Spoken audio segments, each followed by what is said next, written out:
आप सभी को मेरा नमस्ते। मेरा नाम है अंशु और हमारे चैनल पे आप सभी का स्वागत है।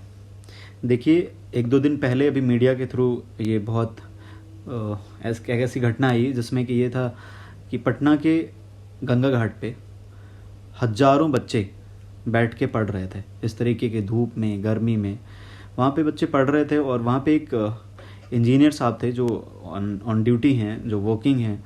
वो एक इनिशिएटिव लिए हैं कि वो एक वीक में जाके जब भी उनको टाइम मिलता है तो वो वहाँ उन बच्चों को गाइड करते हैं, टेस्ट कंडक्ट कराते हैं और बच्चों को बताते हैं, गाइड करते हैं और उनके क्या पढ़ना चाहिए, जो उनसे हो बंद पड़ता है वो पढ़ाते भी हैं। अब समय की उनके पास बहुत कमी रहती है। तो उस वीडियो को देखने के बाद और जैसे जैसे मेरा सीजीएल में जब से सिलेक्शन हुआ है तब से एक ये था कि क्या बस नौकरी मिल गई है, यहीं से ख़त्म हो गया, अब नौकरी करेंगे।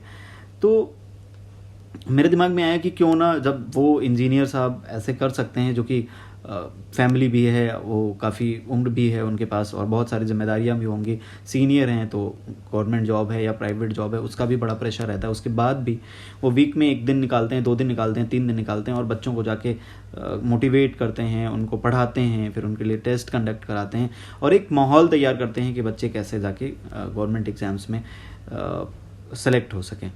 तो मैंने भी सोचा है कि क्यों ना अपनी तरफ से कुछ एफर्ट्स डाले जाएं, कुछ किया जाए। तो मैंने सोचा है कि मैं ज़्यादा कुछ तो नहीं कर सकता क्योंकि फ़िज़िकली तो पटना मेरे लिए बहुत दूर है, मैं लखनऊ से हूँ। लेकिन ऐसे बहुत सारे बच्चे होंगे जो आने वाले एनटीपीसी सीबीटी 2 के लिए, रेलवे ग्रुप डी के लिए, एमटीएस के लिए और बाकी कॉम्पिटिटिव एग्ज़ाम्स के लिए तैयारी करते हैं।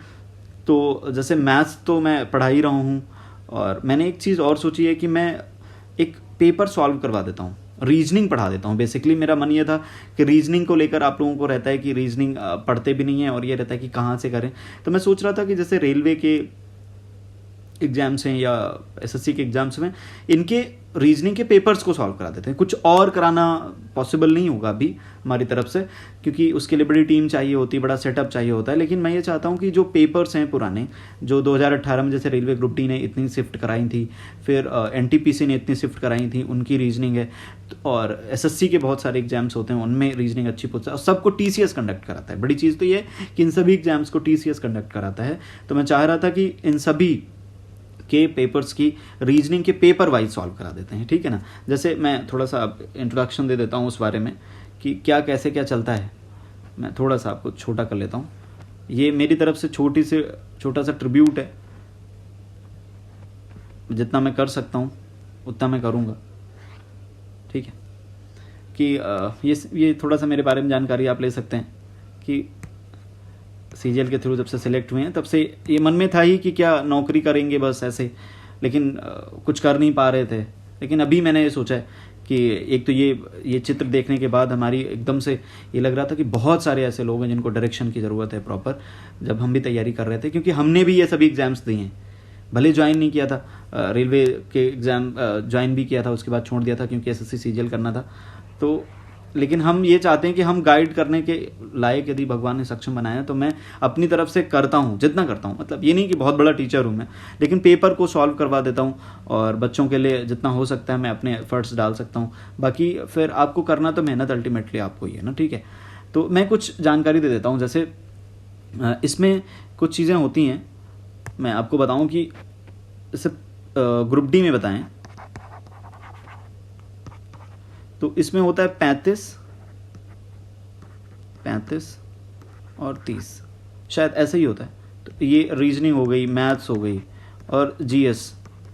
तो जैसे हमने पिछली बार दिया था तो मेरा इसमें पूरा सही हो गया था, इसमें 10-12 क्वेश्चन सही हो गए थे और सब कुछ बढ़िया बन गया था। 80 के आसपास, 80-82 नंबर बने थे, वो बढ़ के 90 के आसपास हो गया था और सिलेक्शन हो गया था, ठीक है। जैसे एनटीपीसी का था, एनटीपीसी में भी यही था। जैसे सीजीएल के बच्चों को यही थोड़ा सा एज होता है कि एनटीपीसी में मैंने कुछ किया था, शायद 75-76 नंबर किया था हमने, और वो फिर बढ़कर 90 प्लस हो गया और फिर सभी लेवल उसमें क्रॉस हो गया। तो मैं ये चाहता हूँ कि जो जैसे रीजनिंग है और ऐसे ही इसमें भी है कि अभी सीबीटी 2 होना है तो 35-50 ऐसे होना है। 50 की जीएस आनी है, ये रीजनिंग और ये मैथ। तो मैं क्या चाह रहा था कि मैथ्स को भी और रीजनिंग को भी इनके जितना हो पाएगा उतने कुछ पेपर सॉल्व करवा देते हैं। बहुत सारे हैं, जैसे मेरे समझ में कि बहुत सारे ग्रुप डी के और एनटीपीसी के बहुत सारे एग्जाम्स हुए हैं, उन्हीं के पेपर्स को सॉल्व करा देते, क्योंकि कोई भी पेपर प्रीवियस ईयर पे बेस्ड ही होता है, कुछ नया नहीं होगा। तो मैं सोच रहा था कि यही इन्हीं को करवा दूंगा, और फिर जैसा रिस्पांस रहेगा, यदि आप लोग सपोर्ट करेंगे, आपके सपोर्ट की ज़रूरत तो होगी, क्योंकि यदि किसी को देखना ही नहीं है, कोई सपोर्ट ही नहीं होगा, तो फिर पढ़ाने का कोई मतलब नहीं है। लेकिन मेरा मतलब ऐसे बहुत सारे लोग हैं जिनको गाइडेंस की ज़रूरत है, और पेपर आने वाला है, तो मैं चाहता हूँ कि अभी 1-1.5 महीने 2 महीने जो भी 3 महीने का जो भी टाइम है, उसमें आपको रीजनिंग करवा दें कुछ पेपर्स, और जो जीएस का है वो जीएस आपको खुद पढ़ना पड़ेगा, और मैथ्स में जो भी कुछ हो सकता है पेपर के पुराने पेपर सॉल्व करा देते हैं इसी अपने चैनल पे। ठीक है, आप देख लीजिए। एसएससी लूजर्स नाम मैंने रखा है, और ये इस वजह से नहीं है कि ये लूज ढीले हैं, नहीं, ये आगे चल के अभी जिस स्टेज पे हैं आगे चल के यही सक्सेस भी पाएंगे। ठीक है ना, ये आपको मोटिवेट करने के लिए है कि हम सब एक बार लूजर थे और फिर आके सक्सेस भी हुए हैं।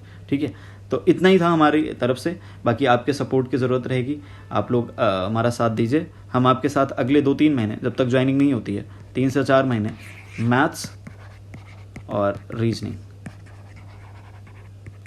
पे ज़्यादा फोकस रहेगा मेरा, क्योंकि मैथ्स तो बहुत सारे टीचर हैं, बहुत सारे लोगों से पढ़ रहे हैं। मैं पेपर का पेपर सॉल्व करवाऊंगा, सीधा पेपर सॉल्व करवाऊंगा। ठीक है ना, आपको प्रीवियस ईयर जो भी क्वेश्चंस पूछे, उससे बढ़िया आइडिया क्या लग सकता है कि कैसा पेपर पूछा जाता है, तो मैं सीधा पेपर को सॉल्व करवा दूंगा, जिससे आपको ये आइडिया लग जाएगा कि कैसा पेपर पूछा जाता है और आप कितना परफॉर्म करते हैं, और आपको अभी कितना सीखने की ज़रूरत है। ठीक है ना, थैंक यू सो मच। और मैं तो ये कहता हूँ कि जितने लोग बड़े लोग हैं वो लोग भी क्लासेस थोड़ा सा अपने बिजी जो पेड क्लासेस हैं उनसे बाहर निकलें, और बच्चों के लिए कुछ अच्छा करें। जो बच्चे बाहर पढ़ रहे हैं, लाइब्रेरीज में पढ़ते हैं, उनके पास हो सकता है लाइब्रेरी का पैसा होता है, तो फिर क्लासेस का पैसा नहीं होता है, तो इन सभी चीज़ों का ध्यान रखें आप सभी लोग। जो बड़े लोग हैं, अभी हमारी रीच तो नहीं है, लेकिन आप सभी लोग साथ दीजिए, और जो बड़े लोग हैं वो भी। ठीक है ना, थैंक यू सो मच, और ऑल द वेरी बेस्ट। भगवान करे आप सभी का CBT 2 अच्छा हो, NTPC का रेलवे ग्रुप डी अच्छा हो, SSC MTS अच्छा हो, CHSL अच्छा हो, CGL तो चल ही रहा है, तो आप सभी का अच्छा हो, और मेरी तरफ से जो हो सकता है मैं अपने माध्यम से अपने आप के लिए लेके आऊँगा। ठीक है, थैंक यू सो मच। तो आप सभी को मेरा नमस्ते, और जितना मेरी तरफ से हो सकता है मैं पूरी कोशिश करूंगा। आप लोग हमारा समर्थन करिएगा, और बहुत बधाइयाँ मिली हैं जब से, तो उन बधाइयों को लौटाने का समय है जो आप लोगों ने हमको सिलेक्शन के बाद से जितनी चीज़ें, जितना विशेष दिया है, जितना कंग्रेचुलेशंस दी हैं, उन सभी के लिए मैं कुछ कर सकता हूँ अपनी तरफ से तो मैं करूँगा, और ये आप लोगों के लिए ये समझिए कि मेरी तरफ से धन्यवाद है। Thank you so much, bye bye, take care. यहीं से